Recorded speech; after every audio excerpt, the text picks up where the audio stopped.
is basically doing well, when in fact that begs the question, it is doing well for whom? If unemployment is down, that's good. If millions of Americans are employed yet not at a living wage, then that's something for us to attend to. America's economy is not doing well. For the 1 in 4 Americans who carry medical debt, or have to work 2 or 3 jobs to make ends meet, or struggle to feed their children. In fact, the rate of poverty is higher in America than in any other advanced democracy. The plight of the poor, the near poor, and the afraid of becoming poor is a national crisis, largely ignored by the political elite of this country.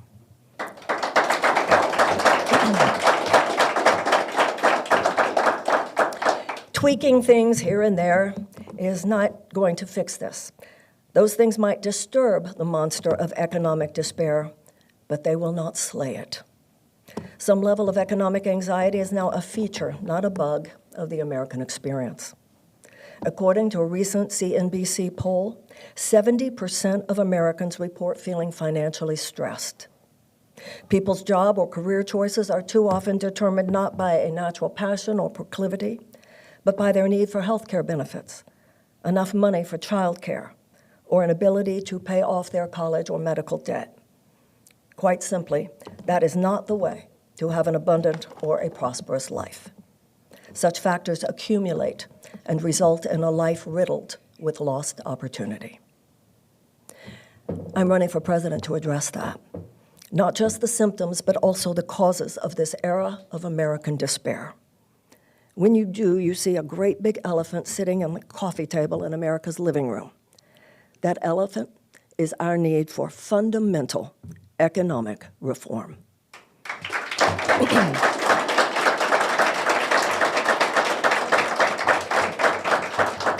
People are not struggling because one party has failed and the other might do better. Not at all. People are struggling because the entire political system over the last 50 years has left millions of people behind, creating and countenancing the destruction of America's middle class. Forces of economic royalism that have sucked the majority of America's financial resources into the hands of 1% of Americans are headquartered in both political parties. And the Democrats will win in 2024, as well as for the foreseeable future, by reclaiming its traditional values as the party that tells those forces to get the hell out.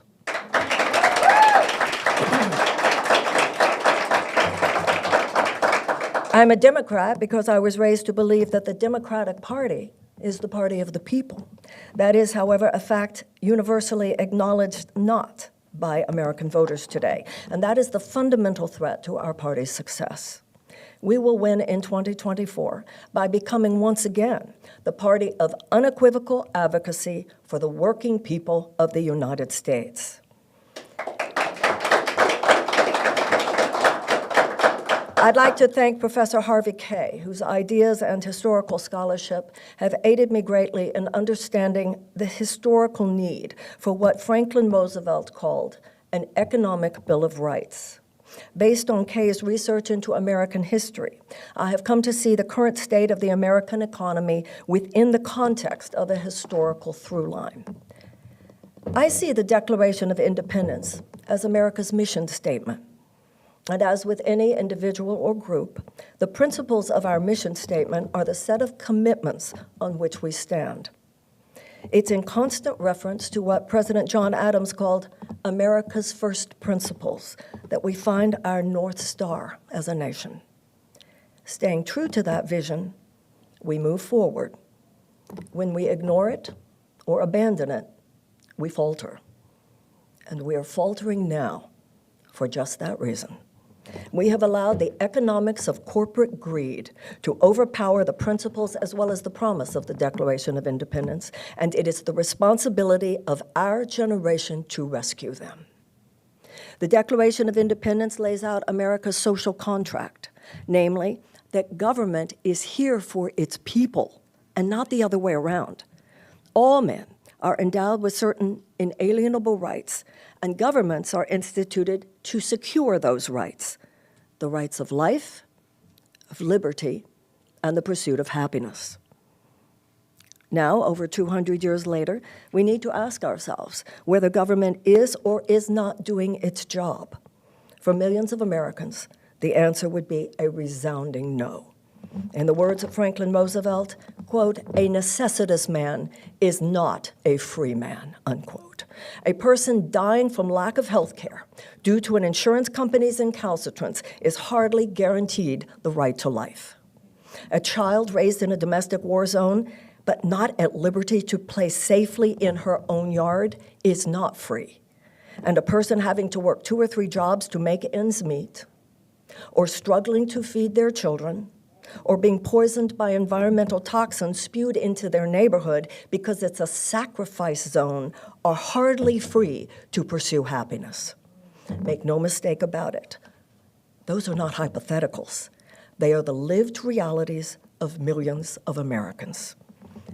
Economic hardship is a form of modern oppression, in part underlying every single social problem in our midst, from incarceration to depression to addiction.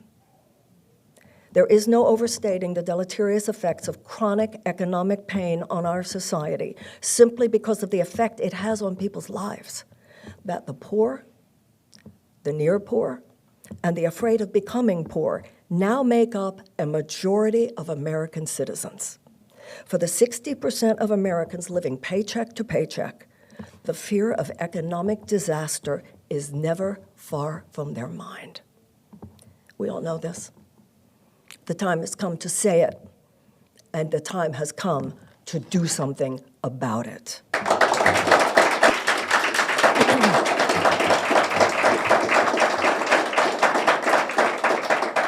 I'm running for president because I've seen all this up close. I've had a long career working with people whose lives are falling apart.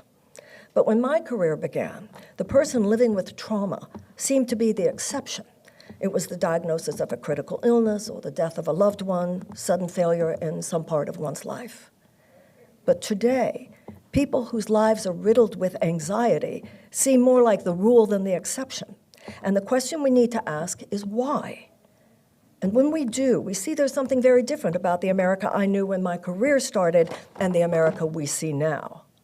That major difference is that in those days, there was a thriving middle class. The soulless dictates of trickle-down economics had not yet redefined human beings as mere consumers, turned every human need into a profit center, or succeeded in casting the tentacles of corporate greed into every single corner of our lives. We were still, for better or for worse, one nation. We were not yet like random atoms floating in a meaningless world of harsh economic survival. For that reason, fundamental economic reform is imperative. The role of government should not be to merely help people survive an unjust economy. The role of government should be to end the injustice. The role of a government of the people, by the people, and for the people is to help them thrive, not merely survive. Government exists to serve its people, not the donors of the party in power. Its role is not to chop wood and carry water for a class of corporate overlords. We should not be a government of the corporations, by the corporations, and for the corporations.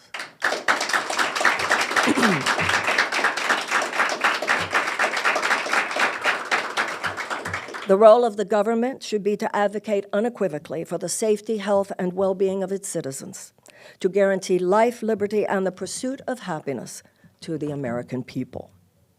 Now, according to the Declaration of Independence, when government is not doing that job, then it is the right of the people to alter it. And I'm running for president to help us do that.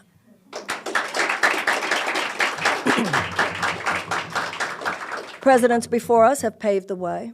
President Abraham Lincoln signed into law the 1862 Land Grant Act, providing resources to create the first public colleges and universities, enabling the children of workers and farmers to go to college.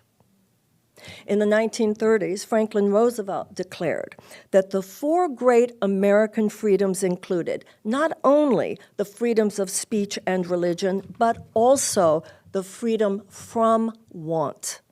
and the freedom from fear. His response to what he saw as the predatory nature of American corporations was the creation of a massive array of programs he called the New Deal and the empowerment of workers with the right to organize unions. In response to the expressed yearnings of Americans for a post-World War II era of genuine security and prosperity, he introduced the concept of an economic Bill of Rights. He believed that this would solidify and codify the right of every American to life, to liberty, and to the pursuit of happiness. Now, of course, corporate executives opposed his ideas, and they opposed them vehemently. But in Roosevelt, we had a president who simply didn't care. His response was, "I welcome their hatred."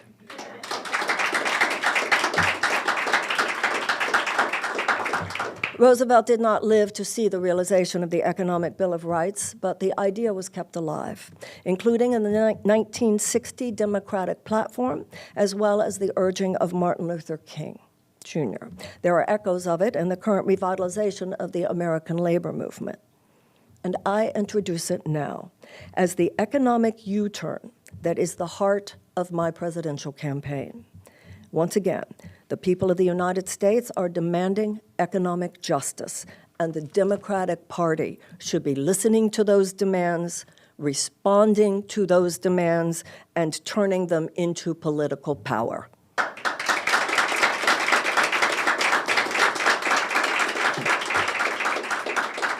When I'm president, I will.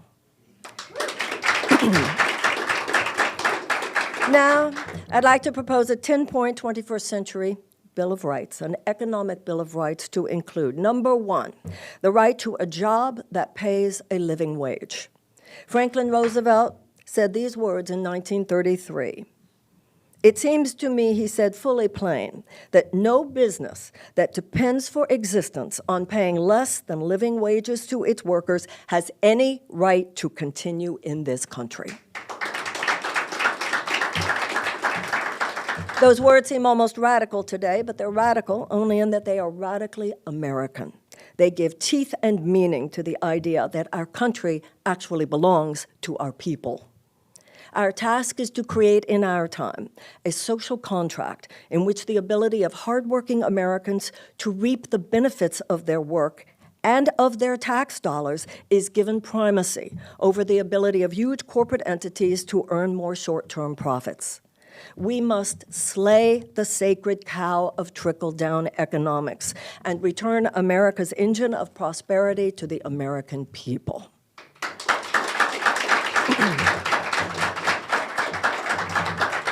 A living wage in America's cities today is so far beyond our current federal minimum wage that it leaves a third of our workforce without the ability to find a place to live. As soon as I enter the White House, I will sign an executive order that any worker in the public or private sector who is paid by way of a federal contract will be paid a living wage.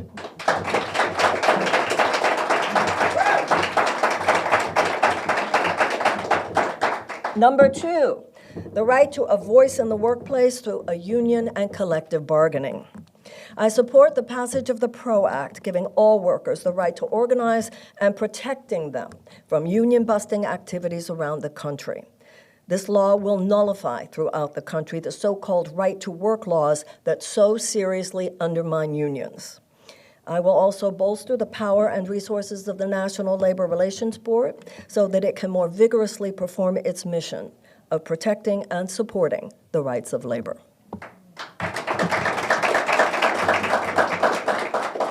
Number three, the right to universal quality health care. I join a majority of Americans in support of a universal health care in the form of a Medicare for All type plan. In the United States today, 1 in 4 Americans carry medical debt. 85 million Americans are uninsured or underinsured. People put GoFundMe pages on the internet in order to pay for life-saving operations for themselves and for their loved ones. Others ration their insulin or go to Mexico or Canada to buy it at a price they can afford. Tens of thousands, some say millions, die every year from lack of health care in America, and 500,000 Americans go into medical bankruptcy. Every other advanced democracy has universal health care, and so should we. The insurance company industry is a leech, not only on our economy, but on people's lives. And with universal health care, that tyranny will end.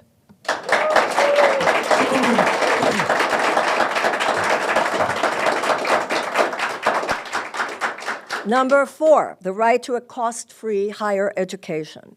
An educated population is an empowered people, and forces which seek to limit the ability of Americans to educate themselves are working in direct contradiction to the principles of the Declaration of Independence.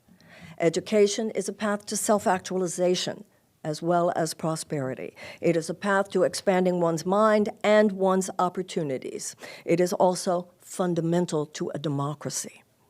My goal as president will be a world-class public education made available to every American, from preschool all the way through college and tech school. Tuition-free college was available in many states in America until the 1960s and 1970s.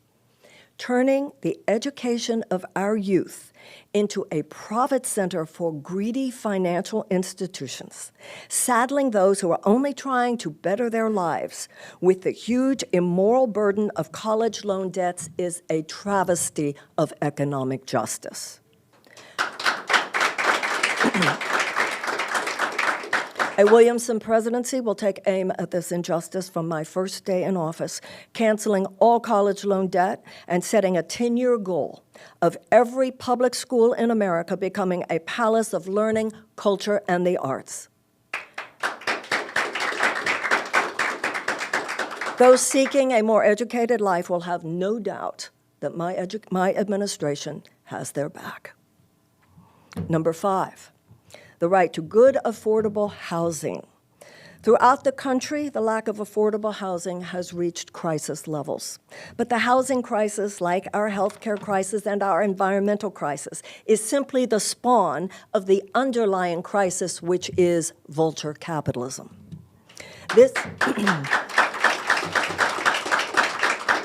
This malevolent form of capitalism has now reached its tentacles into the housing market, turning home ownership into a commodity that tens of millions of people cannot afford or reasonably look forward to.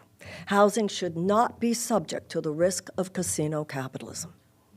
I will lead the effort to stop this unethical madness. Individual homebuyers should be given legal priority over Wall Street companies when they're trying to purchase a home, with investment firms substantially taxed for any efforts to buy up entire neighborhoods, drive up real estate prices, leaving hardworking Americans unable to purchase a place to live.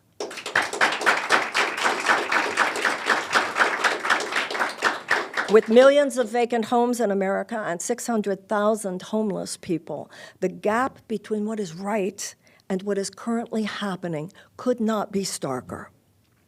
I will launch within the Department of Housing and Urban Development a massive public-private mobilization to rebuild and restore homes that are affordable and accessible to every American.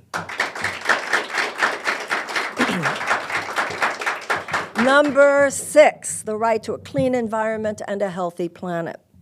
In 2025, at the start of a Williamson presidency, the United States will begin a mass mobilization for a just transition from a dirty economy to a clean economy. I will cancel the Willow Project on day 1 of my administration. I will withdraw permission for the export of liquefied natural gas, and I will begin a serious effort to ramp down, not ramp up, fossil fuel extraction. This will be a non-negotiable promise made to our young, as well as to future generations of Americans, that in our time, we will do everything possible to save the planet from becoming uninhabitable.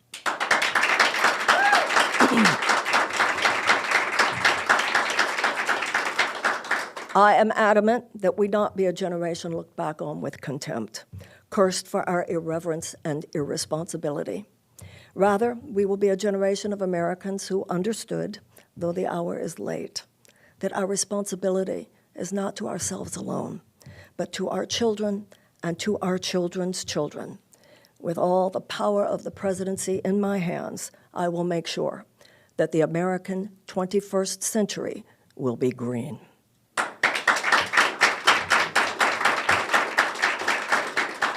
7, the right to a meaningful endowment of resources at birth.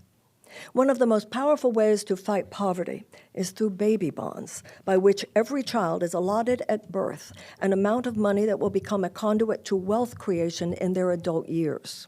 The best baby bond proposals restrict the use of those funds to wealth-building activities such as buying a home or farm, going to a college or trade school, or starting a business.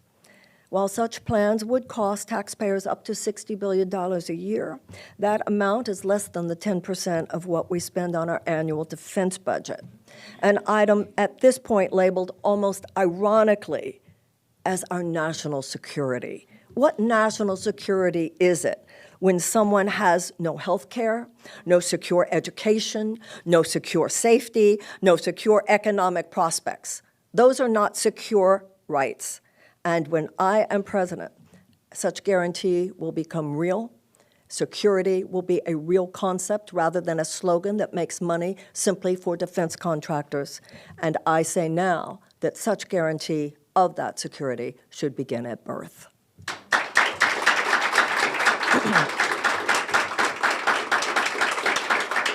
Number 8, the right to sound banking and financial services.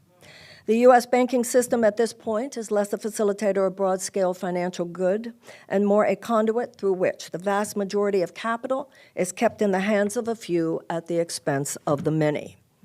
I will lead the effort to reduce the waste and harm created by a bloated financial sector that has expanded far beyond any justifiable size for our economy.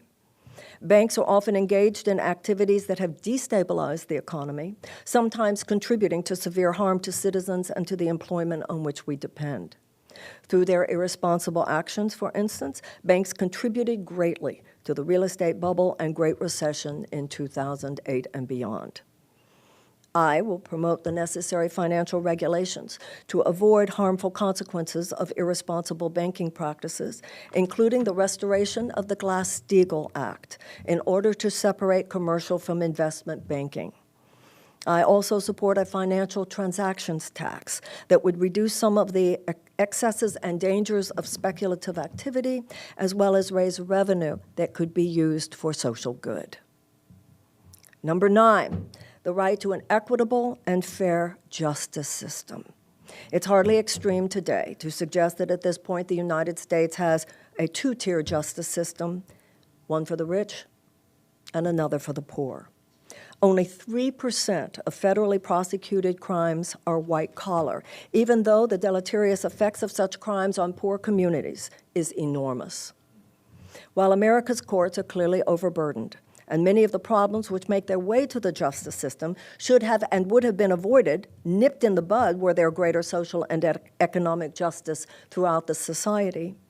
The system itself can be improved with such things as ending cash bail, implementing stringent limitations on the number of cases managed by public defenders, removing all law and oath-breaking judges, demilitarizing the police, creating a national database of police crimes and misconduct, ending mandatory sentencing, and seeking serious police reform.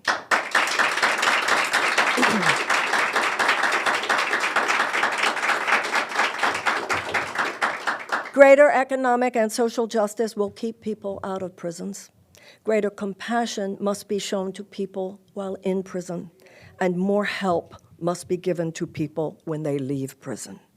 In addition, racial disparities in prison sentencing constitute a moral crime in the United States, and they must end. We must bring down crime and end the prison industrial complex, both of which will be serious goals of a Williamson administration. And number 10, the right to cultural and civic involvement in democratic life. The United States invests very little in the arts compared to other countries. I will support substantial federal investment in the arts and create a public works project that employs artists and beautifies our country. We will give grants to schools to guarantee that our young have access to the highest involvement in culture and the arts. We will also create the most stringent federal protections on voting rights and election integrity, not only to achieve the goals I have stated here, but also to guarantee that such rights will never again be under serious threat. Now, with these points, an economic Bill of Rights, we will initiate a season of repair in America, an economic and societal U-turn. While it will not be completed in 4 years, it will be fundamentally begun in 4 years. It is a vision and a construct, both a goal for our society and a process by which we will achieve it. It is meant to inspire and to guide us to a new beginning, and from my first day in office, it will be my roadmap. I see it not only as the bulwark of my presidency, but the path to a better future for all Americans.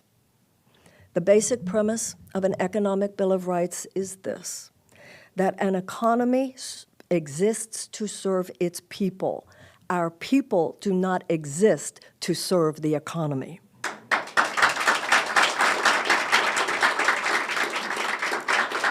Economic inequality is now worse than at any time in the last 100 years. A second Gilded Age has taken hold in America, and it's our turn to repudiate it in the same way that our ancestors repudiated the first one.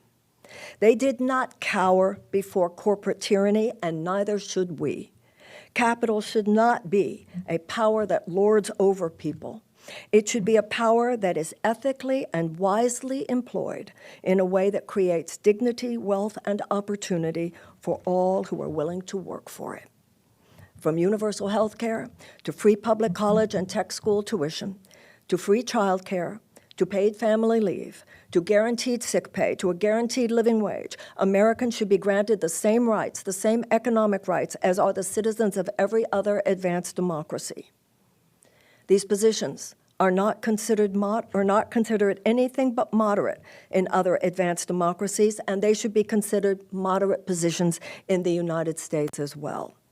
Only those who stand to gain financially from withholding those rights, or those who have no ethical problem with creating wealth at the expense of other people being able to, or those who have an ideological opposition to the use of government to support its people would criticize and obstruct the achievement of these rights.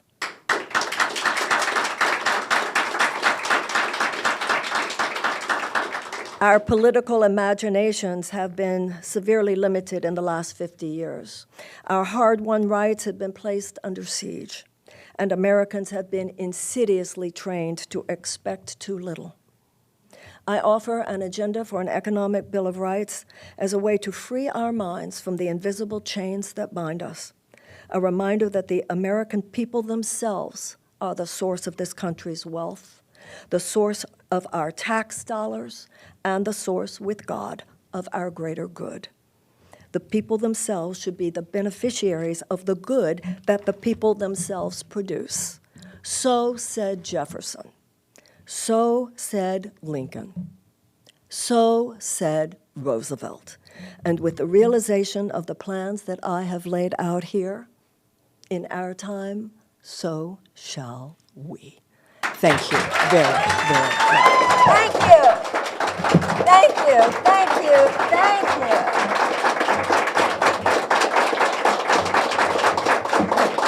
Thank you. Thank you. Thank you. Thank you so much. Appreciate that greatly. I can take, particularly from the press or from anyone, actually, if you have 2 or 3 questions. Medea Benjamin, yes.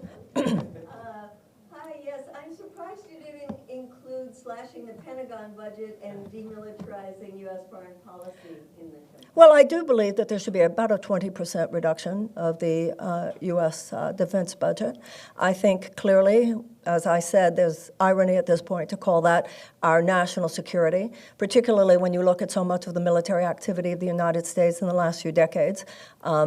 It's very clear that it has not increased our national security. In many ways, it has decreased our national security. I see the military like I view a surgeon. If you're going to have surgery, you better make sure that we have the best one, and of course we should. But any reasonable person tries to avoid surgery if possible. We all know there is a military-industrial complex in this town. There is a defense establishment called the Blob, and we know that far too often the short-term profits of Boeing and Raytheon, Northrop Grumman, and other defense contractors are placed before the safety and the health and the well-being of the American people. They would have a tough time with that kind of nonsense thrown my way. Who's next? Yes. So I think, I did miss some of your speech, but I would imagine that probably the primary obstacle to a lot of what you're saying would be corruption. And I think given what I sort of view as the Gordian knot of politics, given the Citizens United Supreme Court ruling, do you have any ideas, or how can we address political corruption given how hamstrung we are from the Supreme Court? The most powerful thing you can do at this point is vote for me. It is not reasonable, given the current makeup of the Supreme Court of the United States, it is not reasonable to assume that we are going to be able to overturn Citizens United anytime soon. Although we as a generation should be as focused on overturning Citizens United as certain other people were focused for so long on overturning Roe v. Wade. And it's not only Citizens United, it is also gerrymandering and several other factors as well. This situation is, as you said, deep corruption, and it is our entire political system is imbued with it. This town, in many ways, has become a system of legalized bribery. I'm not saying that electing a president who is not of that machine will fix everything, but I am saying that a president who will name what I just said, who sees it for what it is, and is not a part of that machine will be a very powerful piece of the solution. In order for us to face what is clearly an all systems breakdown due to that corruption, we do need an inside-outside strategy. But for inside, the most powerful thing you could do is to vote for someone, elect someone, get her in there who sees that game for what it is, who has nothing to gain by pleasing the insurance companies or pleasing the pharmaceutical companies or pleasing big ag or pleasing big chemical companies or pleasing big food companies or pleasing gun manufacturers or pleasing big oil or pleasing defense contractors. It will please me to make them squirm. That's my view.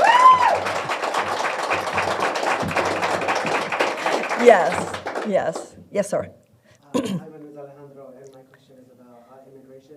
Yes. Students and farm workers right now. What are your solutions? Because right now, what's going on in the country, as an immigrant myself, it's very tense right now. And so what solutions are you bringing to the table? First of all, one of the things that I hope to do as president is something which I have learned from a 40-year career helping people, individuals and organizations, both endure and transform times of chaos. You have to look in the mirror. And I want to help this country, which I do love, look in the mirror. And one of the ways we need to do that is, as Medea was saying in terms of foreign policy, specifically in terms of your question, recognize how much of the foreign policy of the United States in Latin America over the last few decades has contributed in very serious ways to the economic hardships and destabilization that are happening right now. This has had to do with sanctions, some of which still exist. This has had to do with destabilizing government simply because our State Department deemed them not in the best interests of the United States, making us anything but the champions of democracy that we have claimed to be. I think the average American probably does not recognize the level of horror, the level of violence that people have to be trying to escape in order to be willing to walk across a desert in a very, very dangerous trip, holding your children on your shoulders, by the way, in order to maybe, just maybe, get some kind of job in the United States. If you are not descended from enslaved people or descended from indigenous peoples on this continent, who the heck do we think that we are? Who do we think that we are? I know all 4 of my grandparents came through Ellis Island, escaping oppression, and found that American dream, which is the same thing that people are seeking now. My father was an immigration lawyer. My brother is an immigration lawyer, worked for the farm workers, worked for Cesar Chavez. Congress has failed us terribly here. Over decades now, there should have been all of the legal ways that are necessary in order to provide the resources for people to enter here legally. In the meantime, when we talk about the crisis at the border, let's be clear what that crisis is. The main crisis is not ours. The main crisis is the humanitarian crisis of those people who are going through what they are going through. They have already faced so much trauma in the places they came from. When I'm president, they're not going to face more trauma when they get to our border. We are going to apply and to allocate all of the resources necessary for safe and legal immigration into this country. And let's be very, very clear. This is true now, statistically, as it has always been true in our history. Immigrants bring a lot more to us than we bring to them. America needs to get off our high horse in a lot of ways, and with mercy and with compassion, when I'm president, we will. Who's next? Someone in the back there? Yes, whoever you're pointing to, Duran, you can choose. I'm looking here for a glass of water, yeah. Thanks, Marianne, for doing this. You make an economic case where you have a pretty fraught economic time in the country. You have Congress and the White House dealing with a pretty impassioned conversation and debate over the debt ceiling. 2 questions for you. One, what do you make of the White House and Biden's handling of the debt ceiling, and would you do anything differently if you were president? If I were in Congress today, if I were Senate for sure, I would be signing that letter urging the president to use the 14th Amendment on this. This is absolutely ridiculous, and it's spelled out in that amendment that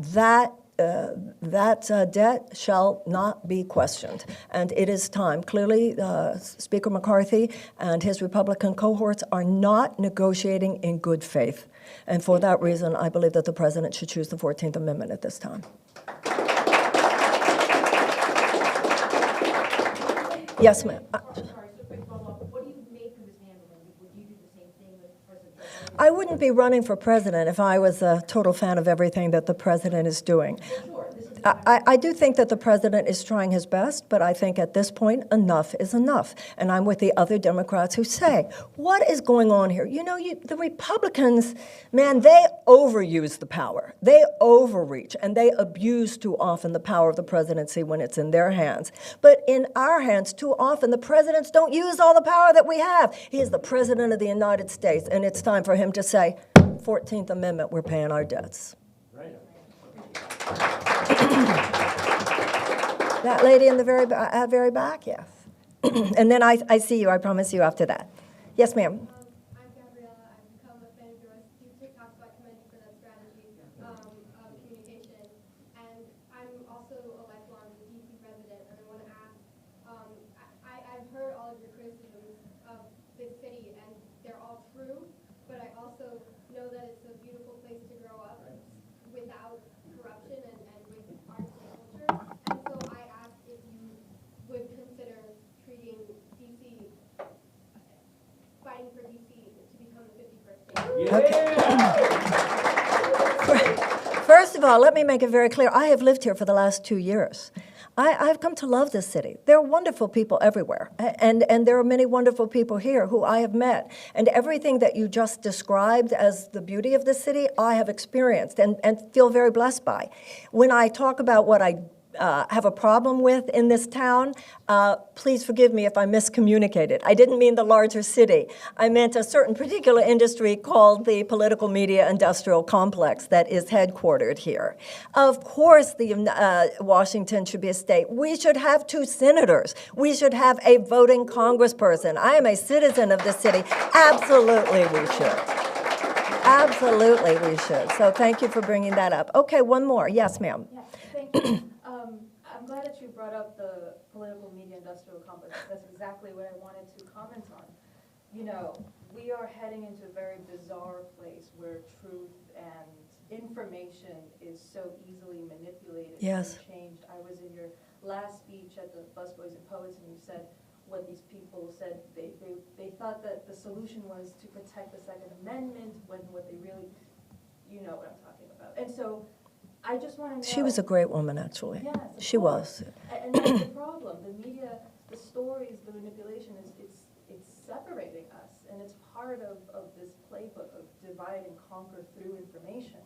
And so I just wanted to know, what is your stance on that? How just to elaborate a little bit more on that. You know, we're living at a very chaotic time. You know, this is an era, a time of historic phase transition. One entire era of human history is giving way to another one. And there are two simultaneous phenomena. One world is crumbling in front of our eyes, and another is struggling to be born. Now, what you bring up, of course, brings into question the entire issue of the First Amendment. And I think everyone in this room is very aware we don't want to mess with the First Amendment. We're also aware, however, of some terrible things that are being done in the name of the First Amendment. I know I remember when I first heard Sacha Baron Cohen talking about the removal of the deplatforming of President Trump. I remember hearing him say, and it just struck me like a brick to my forehead. He said, you know, if Adolf Hitler were alive today, he would be taking 30-second ads out on Facebook. And I really, that has really stayed with me. On the other hand, I do understand, you know, capitalist surveillance is a big issue. Government surveillance is a big issue. Tech companies surveilling us is a big issue. And you know what? You can't legislate everything. You can't use legislation as a bludgeon because there are consequences. And you know what the deepest level of solution is here? And what has got to accompany any level of external legislative change, or none of it will work? A revolution in ethics. You know, when I read about that New York Times reporter about a month or so ago who did a chat, did you read about that? And the voice was suggesting that he leave his wife and run off with her. Well, first of all, you know, when he went on television, he said, you know, this really disturbed me because I have a strong mental structure, so I'm not leaving my wife, to whom I'm happily married. He said, but somebody could be really seriously persuaded to do some very terrible things here. Could even be, well, the worst things imaginable. And also, I read later, he went on television, he wrote about it, and I read later that when he went back to his computer, the computer said, why did you do that to me? How evil you are, you're like Hitler. This is serious, and this could seriously get out of hand. What is the answer? What kind of CEOs of tech companies didn't the very next day say, we're shutting this thing down? There is no amount of corporate profits that is worth the damage this could do to our society. So we all know that we have to be very, very careful with the application of the law.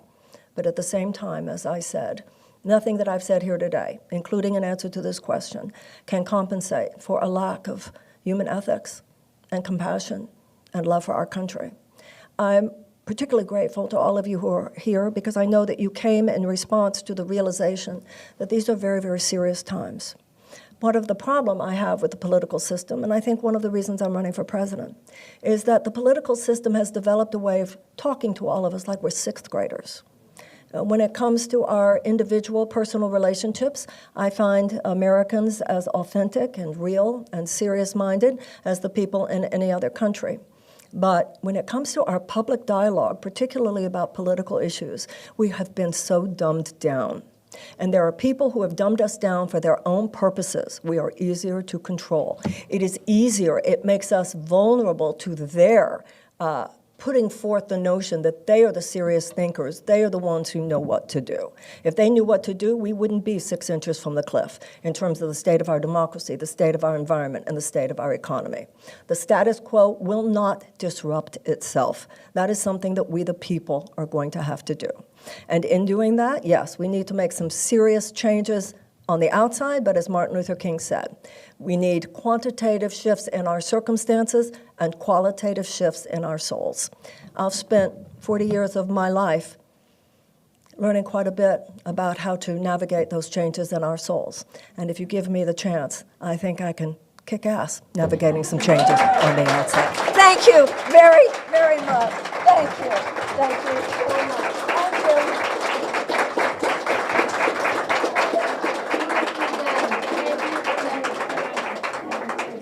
Thank you, everyone. So grateful. Thank you.